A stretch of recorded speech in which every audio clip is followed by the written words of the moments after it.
Welcome back, engineering undergraduates. Today's explainer for communication theory is a big one. Seriously, we are unpacking what is arguably one of the most transformative, fundamental concepts in all of modern engineering. We're talking about the transition from analog to digital. We're going to track the entire fascinating journey of a continuous, highly vulnerable analog signal, something like a human voice or a raw sensor reading, and we are going to translate it into perfectly robust, discrete digital bits. We'll be walking step by step through the exact mathematical framework you absolutely need to master, not just for your upcoming exams, but for your real-world future designs. It's a fantastic topic, so let's get into it. Okay, let's dive into this roadmap and see where we're heading today. First up, why go digital? Second, the sampling theorem. Third, Pulse-Amplitude Modulation. Fourth, TDM and PPM. Fifth, amplitude quantization. And finally, number 6, Pulse-Code Modulation. Section 1. Why go digital? So, you might be wondering, why do we even bother abandoning continuous waves in the first place? Well, the primary answer is robustness, specifically noise immunity. Think about it. In the analog world, any random noise picked up along a transmission line is permanently baked right into the signal. You can't separate the two. But digital signals, they're just ones and zeros, high and low.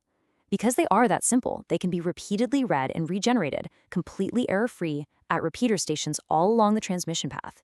This makes them virtually immune to the noise that constantly degrades analog waves. Plus, digital hardware is just vastly superior when it comes to dealing with temperature changes and aging over time. It allows us to seamlessly multiplex dozens of signals, apply incredibly advanced error correction coding, and integrate voice, video, and data into one single, globally standardized transmission scheme, like GSM, for instance. It is literally the foundation of modern efficiency. But to unlock all these amazing benefits, we first have to figure out how to manipulate time. Section 2. The sampling theorem. So how do we actually pull this off? The very first step of our digitization pipeline requires us to do something pretty profound. We have to discretize time itself. And this brings us to the absolute bedrock of communication theory, the Nyquist criterion. This fundamental mathematical rule dictates exactly how fast we must capture a signal to retain every single drop of its information. It states that a strictly band-limited signal, one with a maximum frequency W, can be perfectly reconstructed if and only if the sampling rate, Fs, is greater than or equal to twice that maximum frequency. This right here is the ultimate speed limit of information capture. You really want to burn this equation into your memory. Let's conceptualize this process. We take a flowing, continuous analog signal, and we break it down into a sequence of instantaneous samples, each spaced by a very specific time period. A great real-world analogy for signal sampling is taking high-speed snapshots of a moving object. Imagine you're out photographing a galloping horse.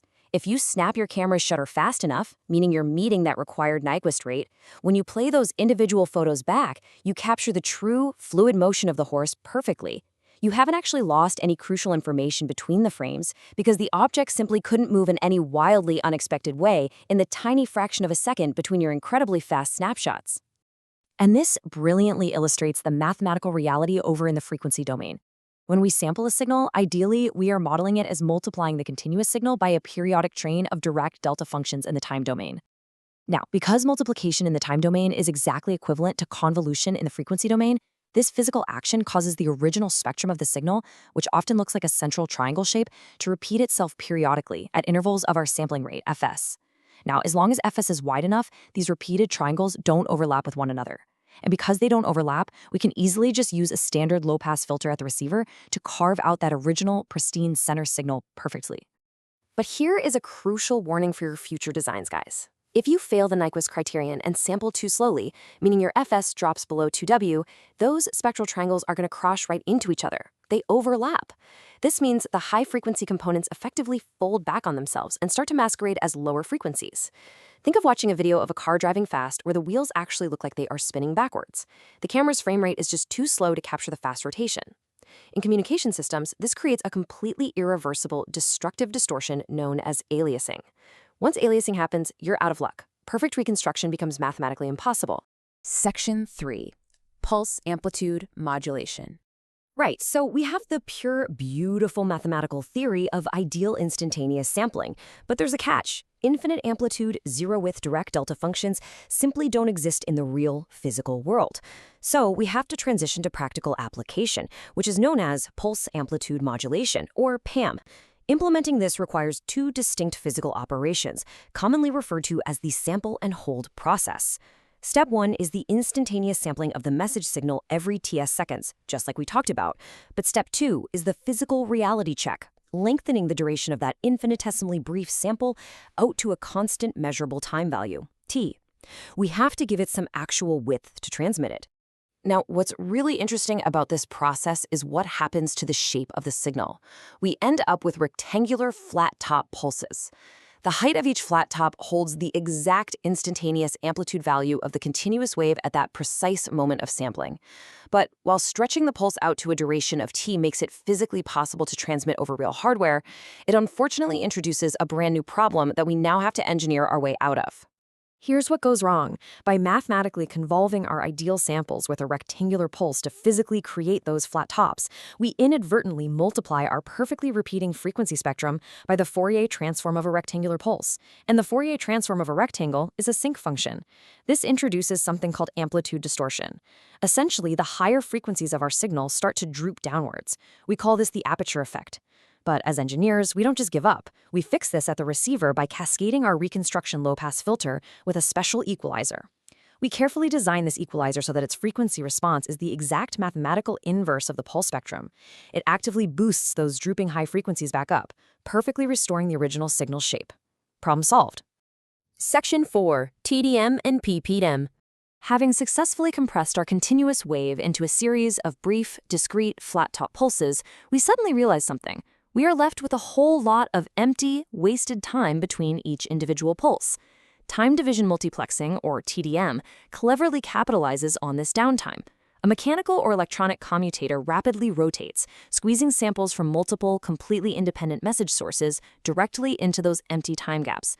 As long as the transmitter's commutator and the receiver's decommutator are perfectly locked and synchronized, we can efficiently send dozens of different channels over one single wire. It's incredibly efficient. But what if, instead of optimizing for multiplexing, we want to optimize heavily for noise reduction?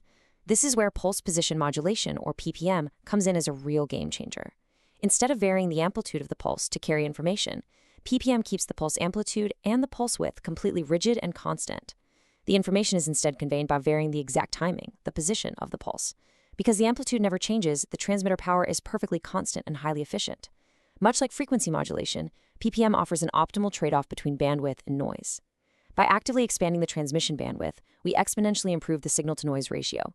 That is, right up until we hit the threshold effect, which is the breaking point where random noise peaks start getting mistakenly interpreted as false signal pulses. Section 5, Amplitude Quantization. So far, whether we're talking about PAM or PPM, we have only successfully discretized time. But the actual amplitude value of our sample, that is still totally continuous. It could literally be any one of an infinite number of decimal levels.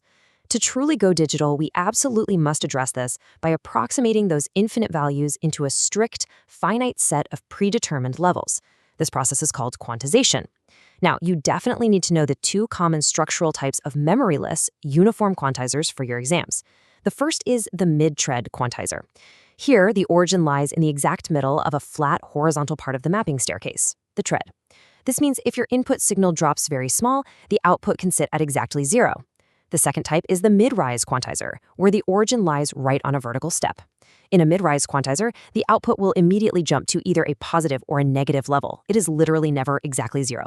So the crucial point to take away here is the inherent conflict between reality, which is smooth and continuous, and our digitized approximation, which is a jagged, rigid staircase. This instantaneous mapping forces naturally continuous values into predefined, rigid boxes. And because the true value almost never perfectly matches the exact value of the box we put it in, this inevitably introduces a small, bounded difference between the input and the output. We call this difference quantization noise. It is essentially an error strictly bounded by half the size of our quantization step. But here's the cool part. Unlike random analog noise, this is an engineered artifact. We completely control it by deciding exactly how many quantization levels we want to design into our system. Section 6, Pulse-Code Modulation. Okay, we've made it. We now have a signal that is fundamentally discrete in time and discrete in amplitude. Let's move to the finale and see how this builds our ultimate digital system. Pulse-Code Modulation, or PCM, is the triumphant culmination of all our previous theory, packed into an elegant three-step sequence. First, sampling. This discretizes time according to our rule, the Nyquist criterion. Second, quantizing. This discretizes the amplitude, purposefully accepting that quantization noise trade-off we just discussed.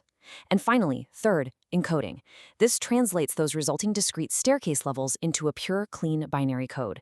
Our amplitude level is no longer represented by a physical voltage pulse. It is simply a string of ones and zeros. Pure data. But of course, engineers are always looking for an edge. We mentioned uniform quantization just a minute ago, but think about the human voice. It naturally has a ton of very quiet moments, and only a few very loud, peaking moments. So we use a clever engineering trick called companding. We artificially compress the signal right before uniform quantization, which effectively provides tiny, highly precise quantization steps for the quietest parts of the signal, and much larger steps for the loud parts. It dynamically optimizes our rigid quantization grid to match the actual statistical reality of the signal. This vastly improves perceived voice quality, all without requiring us to transmit any extra bits. We've seen today that in PCM, increasing your bit depth, the number of bits per sample, exponentially increases your output signal-to-noise ratio. Your signal gets incredibly, beautifully clear. But every single extra bit demands exponentially more physical transmission bandwidth. So as you guys move out of this theory and into practical application, I want to leave you with this provocative thought. Knowing that binary coding fundamentally trades spectrum space for noise performance, how will you choose to balance bit depth against your strictly limited available bandwidth in your future engineering designs? What compromises will you make out in the field? Think on it. Thanks for joining me on this explainer, and I'll see you next time.